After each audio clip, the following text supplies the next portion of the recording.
are you guys doing today? Hope everything is good on your end. So as you know, I'm getting ready to go to church. But before I do that, I just wanted to come on here and do a little video for you guys. I have come up with 15 reasons why God wants you to leave that job. Number one, the Holy Spirit does not live there. Your work environment is filled with darkness. I like to be in a field where I know that God is there. I don't know about you, but I can only succeed in an environment that is filled with positivity and light. Okay, yeah, there's gonna be a little darkness here and there, but I want my light to be of help to others. In a room filled with darkness, I want to be able to shine bright. I want to be able to use what I've gotten through Christ to help others, or help make that change in that environment, or help other people see that there's more to life than just living in darkness and doing things the improper way. I go by the code of ethics.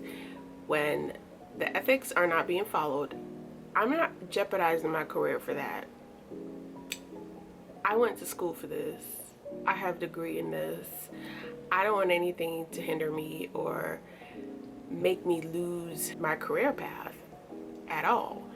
So when I feel like Satan lives at that workplace and a lot of people are just living by him, vicariously by him, I'm going to leave.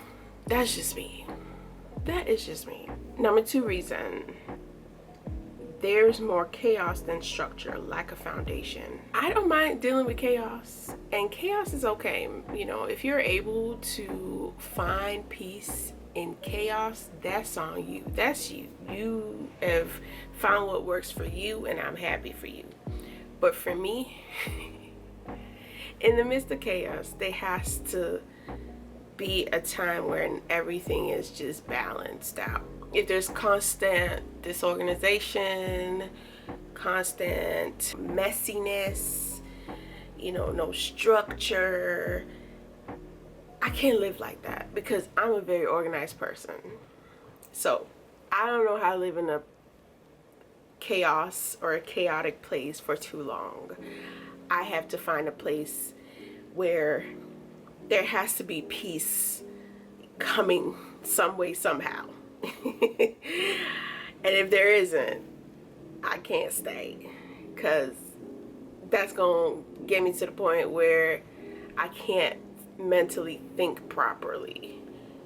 There has to be some kind of structure somewhere, and when everything is off balance, it doesn't make a company grow at all. Number three reason, the management sucks. I am big on this. I feel like if management sucks, everything else trickles down and everything is going to come down crashing. If you have people in higher positions who are money hungry, power hungry, all they want is good reviews or 5-star. Everybody want to be 5 stars these days, but they don't want to put the work to get to that point. And I can't do well with management that just sucks. I can't do well with people who are put in positions and they don't know what they're doing. They don't have the experience, they don't have the background, they have never ran a business in their life. I come from a family of business. I at least know what it takes to run a business, some way, somehow. So if you have people on top who have been there for many years and they're rude, they're just rude. They don't care about their staff. They don't care about the residents. They just want money to come in constantly. Let's admit this person. Let's admit this person. Let's admit that and that and that. Just keep admitting until we're full. I get it. It's a business. But you also have to care about those that you're serving. That's my number one thing. Care about the people that you're serving and care about your staff, because we are all human beings too. Number four, the lack of compassion and empathy for the patients. I feel like the higher ups forget that The reason why you're even in business is because of families and residents and patients. If you do not pay attention to the needs of these residents and the complaints and concerns of these families, you're going to keep having state come to your building every year, every single time. And you're going to get all these tags, and you're going to give them a reason to investigate certain things. So I don't understand why the administrator and the director of nursing and, you know, people who are put in higher positions are not doing what it takes to ensure that the family's concerns are being addressed in a timely manner, you know. I honestly think they need to close down certain facilities and certain nursing homes. I don't really see the benefits of nursing homes these days anymore. It just seems like there is more negativity than positivity, and it just saddens me because these families trust us enough to make sure that their loved ones are being taken care of, are loved on, are appreciated. And it just saddens me when I see families come in and they're in tears to see like their loved ones, you know, sitting in feces and urine for many hours. Oh boy.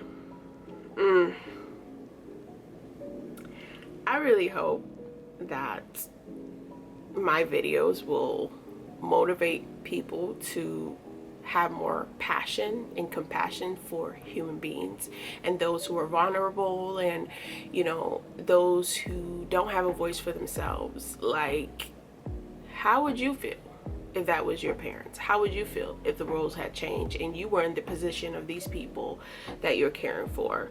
Like, it just saddens me that people don't have enough love in their heart, and they're just doing just to make a living. They're just doing just to make ends meet, you know.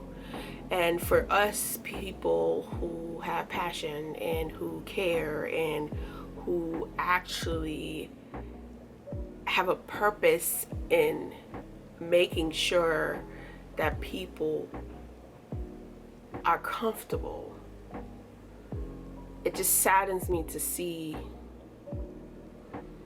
that not everyone feels the same way.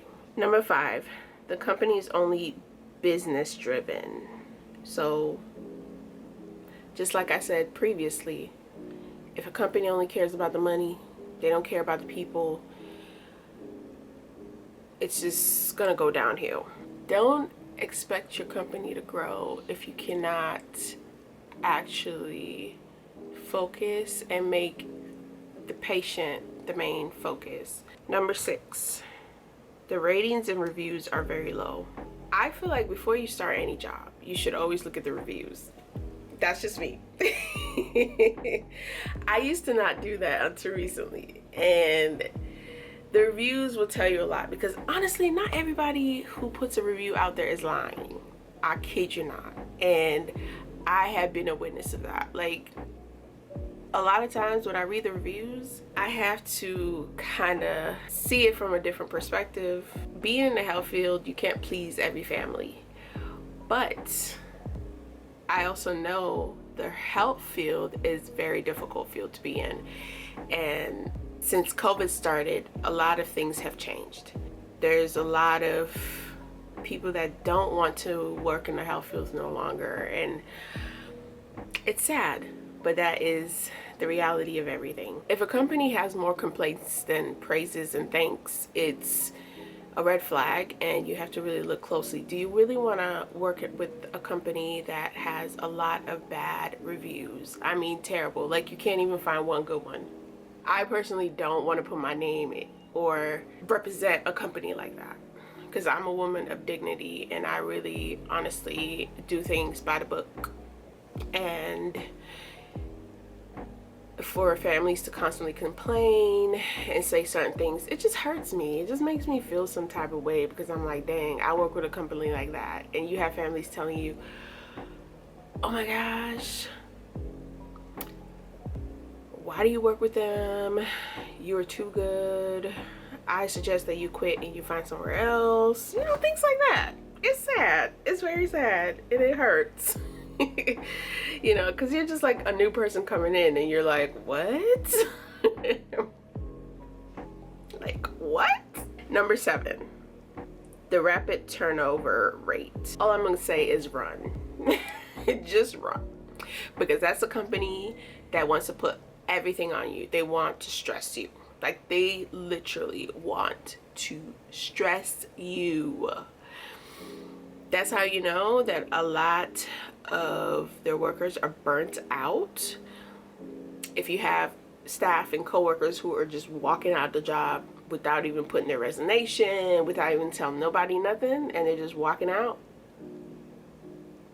there's a problem. Number 8, there's no warning or penalty for the bad staff. Like I said, every job has good and bad, but it always seems like the bad ones are the ones that stay longer, and management don't really focus on what they're doing. I feel like if you're a good staff like me, you would stand up for what is truly true and right and just. You're not gonna suck up to nobody. So number 9, families and residents' grievances and concerns are not being addressed at all. Whew. Being in the type of field that I am in, my main purpose is to serve the families and the patients. Now, if they have concerns about nursing or, you know, not being cared for, now it's my job to address it with the immediate team. And I have to actually make a grievance report and concern and give it to the appropriate department. Now,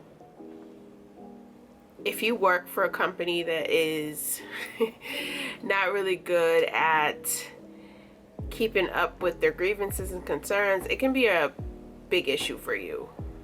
And for me, I struggled so much with working with companies and having to keep up with grievances and that not being addressed. It is frustrating having to actually track down departments to get the concerns and make sure that they've resolved it and things of that nature. When you have departments are not working together as a team, it can be very annoying because you did your part. And if people don't know, what we do in the health field is a lot. If you don't know, I'm a social worker. I'm a professional social worker. So with that being said, a lot is on us. We really get the terrible end of the stick. I'll just put it that way. It's a job that is very, you know, how do I put this? It can be rewarding, but then, you know, because of the stigma and what we're associated as social workers, we're not as appreciated as we should be. So when you work with a team that does not take the concerns of these families the right way, or does not see it as important at that moment because they are overworked, overstressed, overdrained, you know, burnt out, it makes you question a lot. And it's frustrating because you don't want things to get out of hand and having to go to the administrator or having to go to someone higher than the administrator or having to go to state itself. And it's a struggle trying to keep a company together as just one department when it should be an overall teamwork effort. And you can't carry the weight by yourself as an individual. So I have come to realize I'm not going to put my health in jeopardy because of what a company or how a company chooses to do things, and because they choose to hire people that don't have, you know, the willpower to do things through Christ, if that makes any sense. So whew, I'm saying a lot today, huh? That brings me to number 10. Coworkers and other coworkers in higher positions sleeping with each other. You know what? I might be just talking a lot, and you guys might be like, woo, she's saying a lot of stuff that is hidden.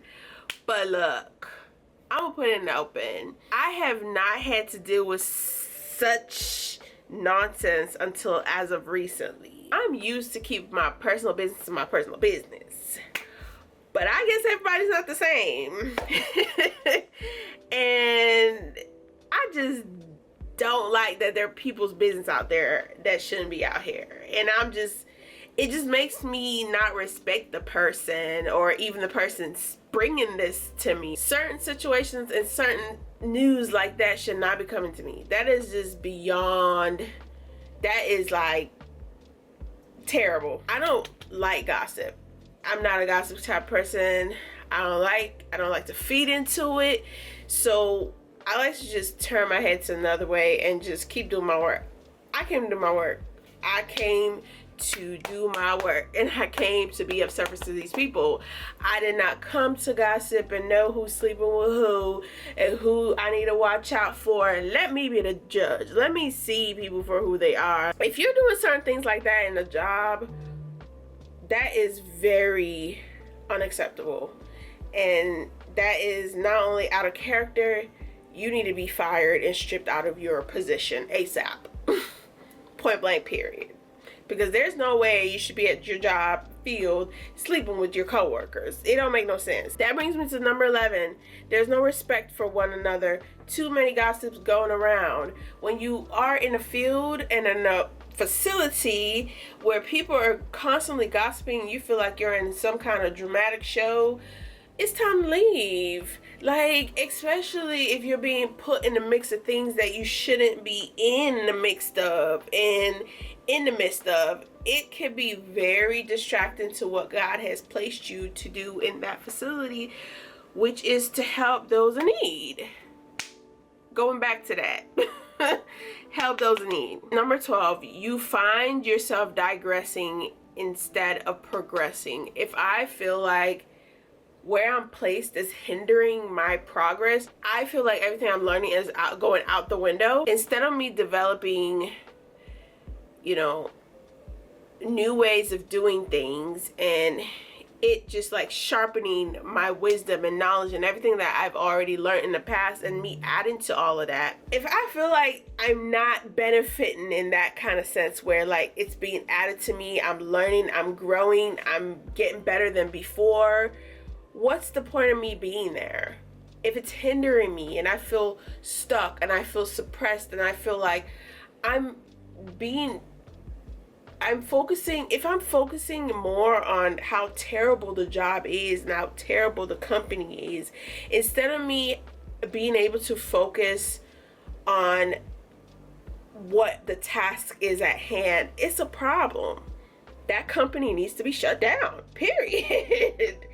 And it's sad because that's pretty much how a lot of these companies are. Which brings me to number 13. Your passion and love for what you do is withering away. I don't ever want my passion to go away. I don't want the passion that I have to ever wither away. I live off passion. I live off my abilities to be able to do something, and I live off, it makes me feel good. You know how Jesus used to feel when he is helping those in need, and it just puts a smile on his face when he's able to, help those that desperately need it. That's how I feel. I feel good inside. Like I'm feeling like I'm doing the work of God.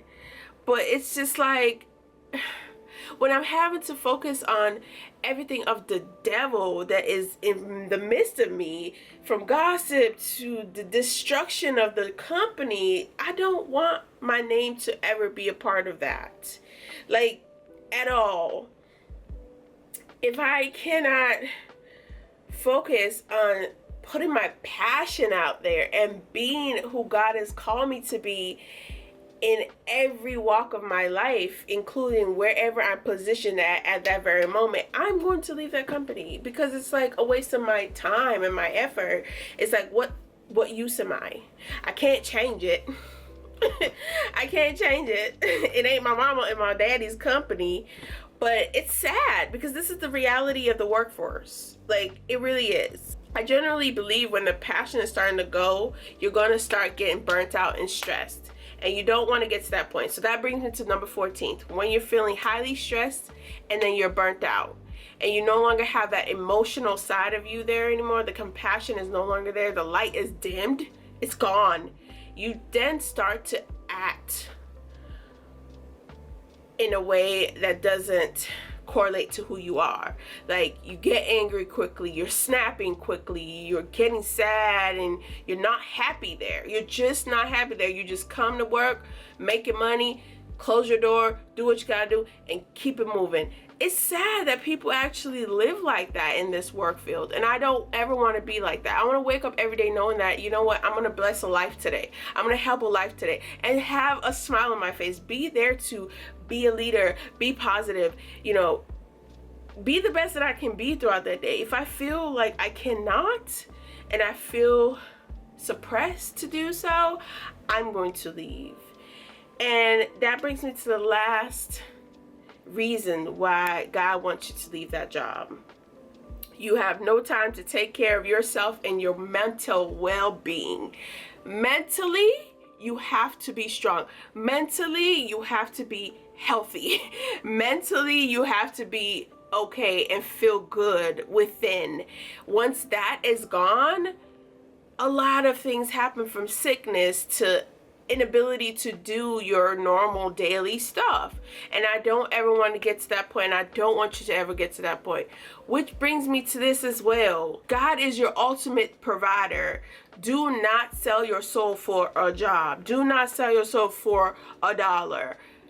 If you no longer feel you cannot be of help, you feel your body's constantly weakened and in pain, and you're getting headaches, and you're dealing with this and that, leave the job. When it comes down to your health and your body is screaming at you and telling you, baby girl, I need rest. I need you to let the job go. It's time to leave. And I always believe in walking by faith. If you know who you are in Christ, you know your abilities, you know what you can become, don't rely on just one job. I don't like putting my egg in one basket, constantly looking for a job, constantly making sure that there are ways that I can expand and be better than before. Do not just depend on one source of income. You know, you have to use your creativity and your gifts and your talent and what God has given you to make an income out of it. Like, he didn't just give you this for nothing. Yeah, to inspire souls, but you also have to make a living at the end of the day as well. Trust in God and believe in him. I know people depend so much on their job, but your job is not your life. I'm gonna say that. Your job is not your life. You have to have something doing outside of your job.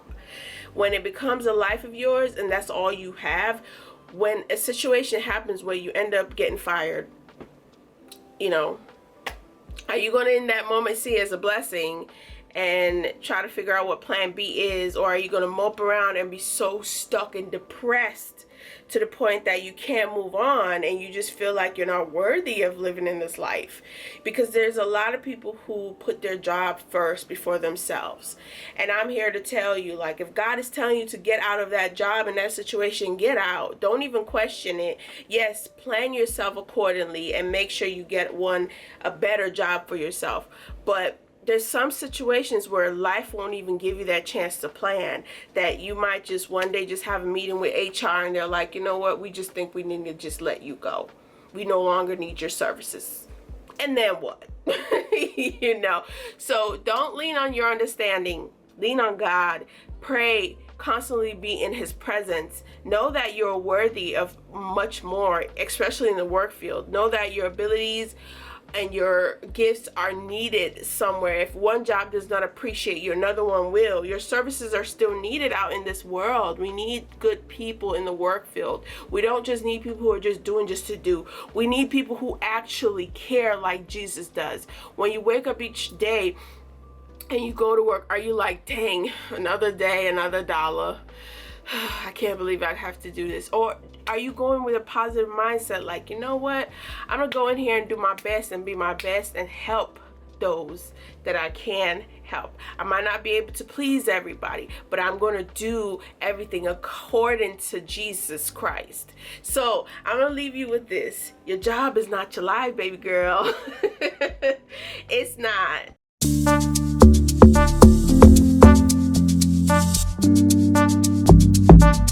Louisa.